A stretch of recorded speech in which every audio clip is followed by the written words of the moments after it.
Masons, keep the enemy away from the walls!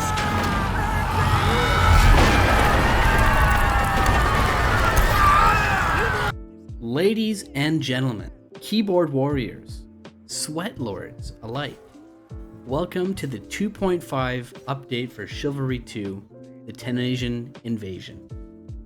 I got my hands on the public beta the other day, and I played about 8 to 9 hours, and I had a lot of fun.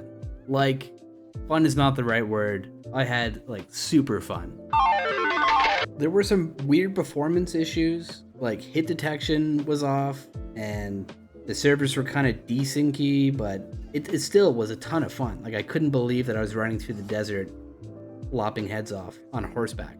But it did feel like when Civ 2 first released, and it just felt off. There's loads of new throwables, like a large fish and pots full of water that can actually put out fires on the objective.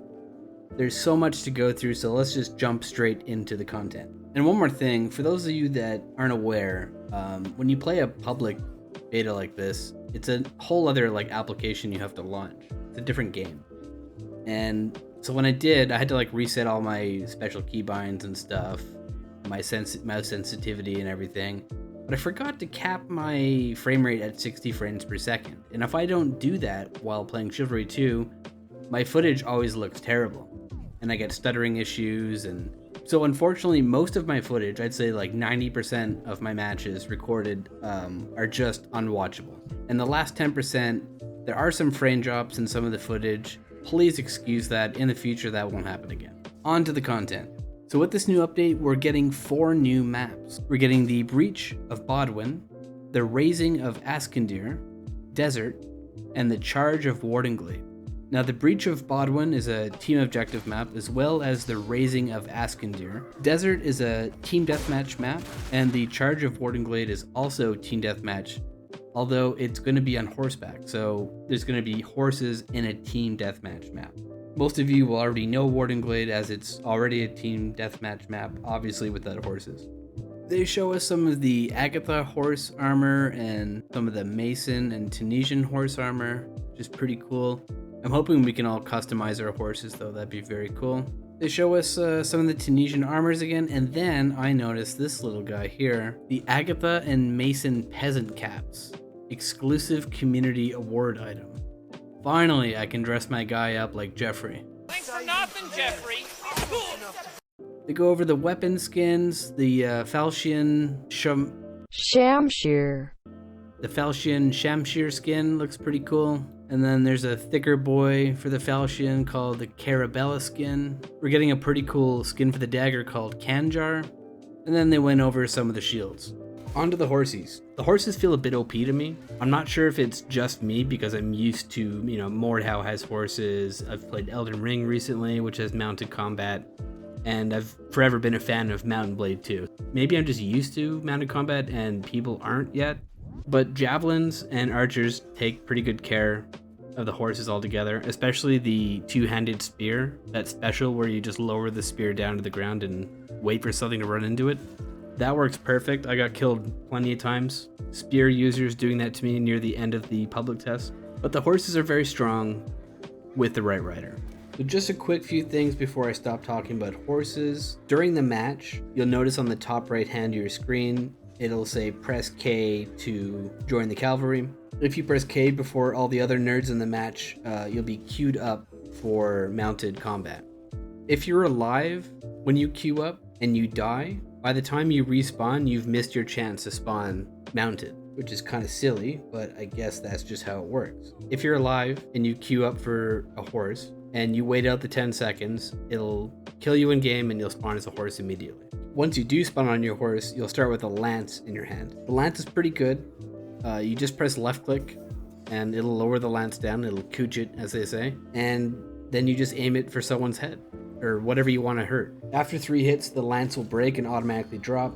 And you can also just keep spamming left click and your guy will do little stab motions with the lance as well. Something to note about the lance, I couldn't block when using the lance, so eventually I just started tossing it, like right off the get-go. And used my greatsword instead, which, let me tell you, is fantastic. You can one-hand great swords, highland swords, whatever you're equipped with, you can pretty much one-hand it on that horse. And with some practice, you can engage in some pretty cool, proper mounted combat. What I mean is you're not just doing high-speed drive-bys with your lance or your weapon, which you still can do, but you can actually stop and engage a group of enemies and block, feint your weapon, counter, do a special, throw your weapon, just like you were not on a horse. You can do everything not on a horse on your horse, if that makes sense. But you'll have the advantage of height and maneuverability because you can strafe around with your horse.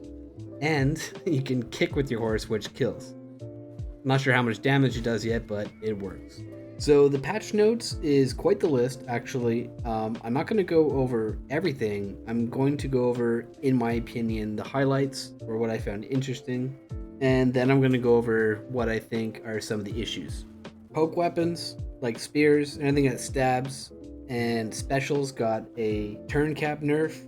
I didn't notice too much of a difference on the stabs, but it's definitely noticeable. And the specials now have weight to their feel. So when you go for a special attack, it is pretty difficult to turn left and right and hit whatever you're aiming at. And a side note, they increased the top of our parry window, but I seem to still be getting wrecked by jumping spear users. The Warhammer got a nerf. It feels fine, still hits like a truck. My friend Cal thinks it's too slow now. The crossbow also got a nerf. Finally, I know my archer friends won't like this, but the crossbow still feels strong. It's just not as OP anymore. Let's be honest, that shit was out of control. But as a fellow projectile enjoyer myself, it is a bit sad that the crossbow isn't gonna one-shot almost everything all the time.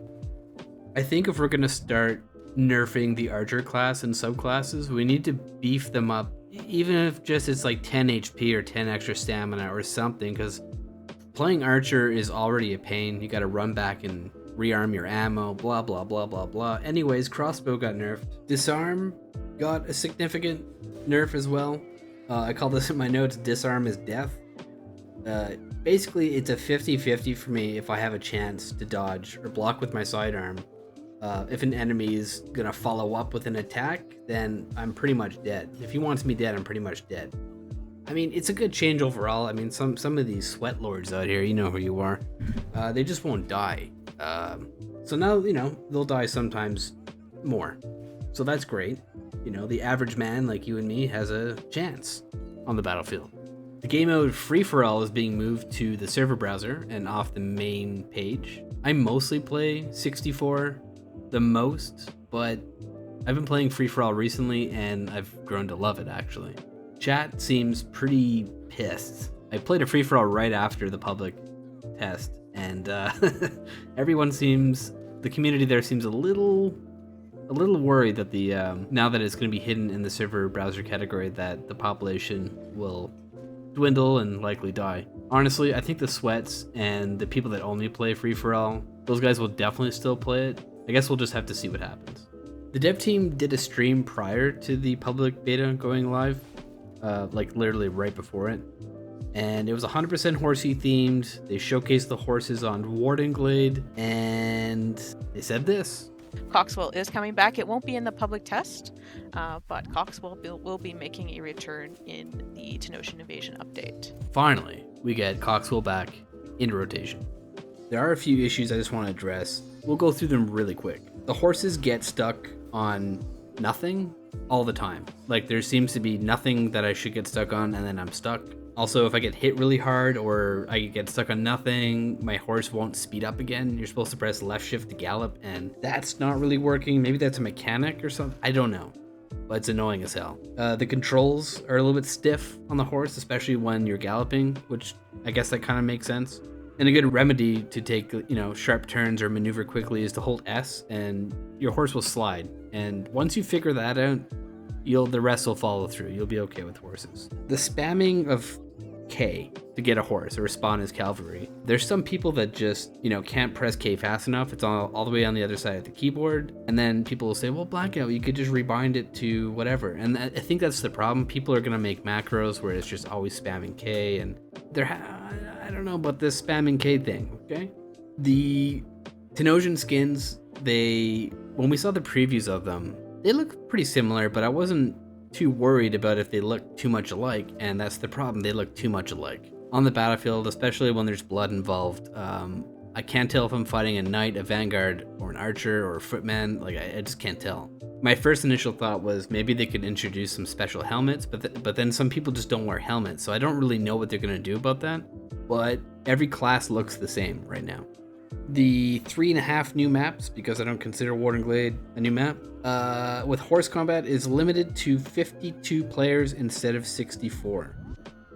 That's gotta change, because, you know, they've advertised 64 players, and I like as many people to come at me as possible for exciting, chaotic matches. It does claim this had something to do with the number of entities in game, so I'm assuming it's engine related, no idea. Anyways, I hope they patch that quick for the live version.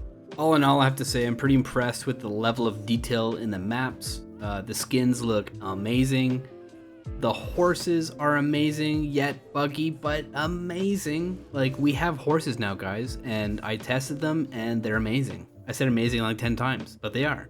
I know I didn't cover everything in the patch notes or what the 2.5 patch has to offer, but I did my best, and I still went over the 10-minute mark. Again, apologies for the sketchy footage. Let me know in the comments below what you guys think about the new patch, and if I missed something important.